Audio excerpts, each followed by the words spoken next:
On behalf of the NCAA Wrestling Rules Committee, Pat McCormick and I have put together this rules clarification and emphasis presentation. Our expectation with this presentation is to clear up any misinterpretations that may currently exist. The NCAA Wrestling Rules Committee is looking for consistency in the application and enforcement of these rules. This presentation is being posted on the center mat for referees and on the NWCA's Optimal Performance Calculator site powered by Track Wrestling for coaches' access. Experimental Rule 59341. When in an offensive position, a wrestler moves his/her lock or hold to around a leg or legs below the buttocks and does not break down the opponent, execute an offensive move, or work back up to the upper extremity for 5 seconds as counted by the referee, the offensive wrestler shall be called for stalling. The count shall be both verbal and visual. Key points for referees and coaches to keep in mind concerning Experimental Rule 59341. Number 1. When the offensive wrestler drops both hands down around a leg or legs below the buttocks, the referee shall immediately begin their verbal and visual 5-second count. Key point number 2. If the offensive wrestler drops down to an ankle and the defensive wrestler holds the offensive wrestler's head down or applies a closed whizzer, it is the responsibility of the offensive wrestler to work back up above the waist, execute an offensive move, or break down the defensive wrestler within the 5-second count, or he shall be called for stalling. Key point number 3. After the referee has started his 5-second count, if the offensive wrestler lifts the defensive wrestler's leg up off the mat to execute an offensive move, the 5-second count shall stop. If the offensive wrestler remains in a standing position and does not continue to actively attempt to return his opponent to the mat, then a standard stalling call shall be made. The following video clip will demonstrate the referee counting to 5 and correctly calling the offensive wrestler for stalling. The second video clip demonstrates the referee correctly stopping his count at 4 when the offensive wrestler lifts the defensive wrestler's leg up off the mat and executes an offensive move.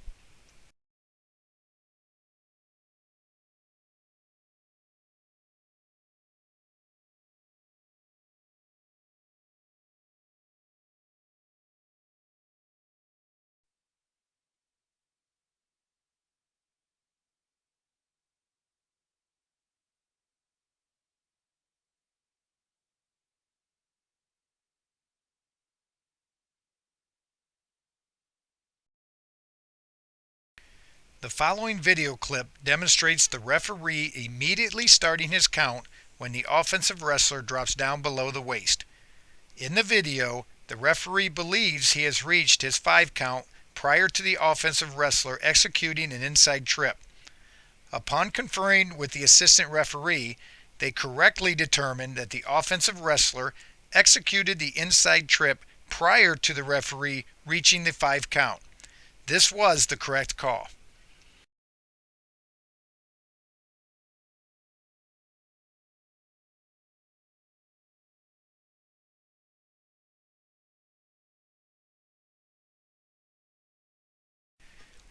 Key point number 4.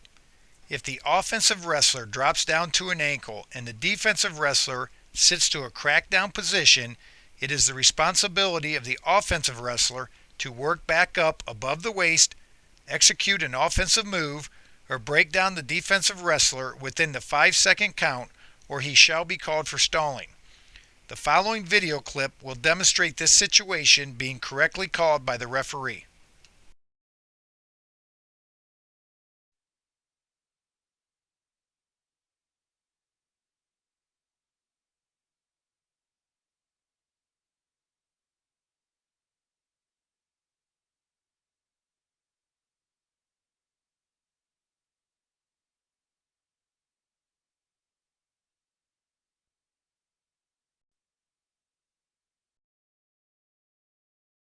Experimental Rule 59342. When an offensive wrestler applies a side headlock or a crossbody headlock to the defensive wrestler, the referee shall immediately start his visual and verbal 5-second count. Rule 2.6 Scoring Opportunities Takedown. A takedown shall be awarded when, from the neutral position, a contestant gains control by taking the opponent down to the mat inbounds. If the defensive wrestler's hand comes in contact with the mat, it is considered control. Reaction time no longer applies to this situation. As a reminder to coaches and referees, Rule 3.13.3 Control of mat area, coaches and medical personnel. Coaches may leave this zone only to 1. Approach the scores table to correct a score or time, to ask for an interpretation of score or time, or to request a video challenge. 2.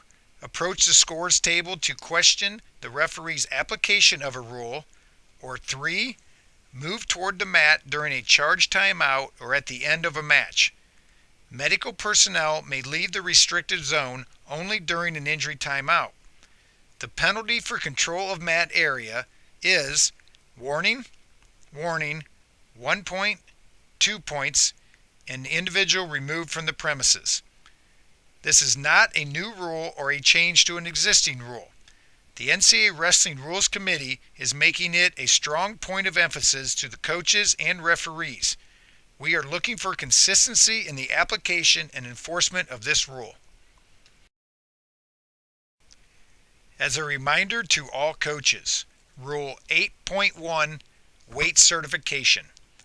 A wrestler has until on or before February 15th to reach or descend back to the lowest certified weight class as determined by their individual weight loss plan. There is no appeal for missing the February 15th deadline. A special thank you to Coach Tom Minkle at Michigan State University and Mark Bader at Flow Wrestling for providing video clips for this presentation.